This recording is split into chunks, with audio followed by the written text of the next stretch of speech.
Kryeministri Edi Rama zhvilloi një takim me gratë dhe vajzat e qarkut Gjirokastër. Gjatë fjalës së tij, ai u ndal tek rruga e Shqipërisë drejt Bashkimit Evropian, duke theksuar se vendi ka kaluar nga një imazh i paragjykuar në një realitet ku vendet e BE-s duan ta përfshin ata. Si ka mundësi që kur ne morëm detyrën na shikonin edhe na dëgjonin, e keni parasysh kur shikon edhe dëgjon dikë që duhet ta dëgjosh, po thua aman mbaro tani se kam punë tjera, ja kështu na shikonin atë.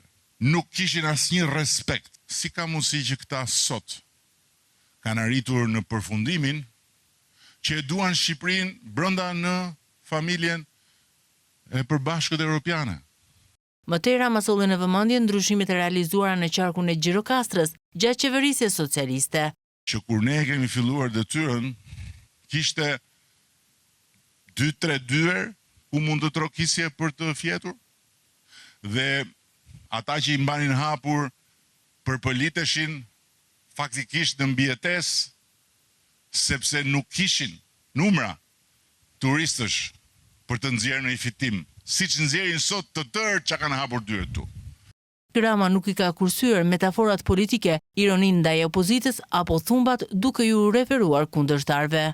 Tani kemi ne mundësi që mbasi bijem dakord me ata të vim në parlament dhe me bufin e kënetës e me ca kukumjaçka e me ca pretkoca atje, që fillojnë ato historitë që i dini ju, edhe që vetëm ato din të bëjnë, dhe prandaj janë aty, dhe prandaj në 11 maj do të humbasin më keq se sa që humbën 4 vjet më parë.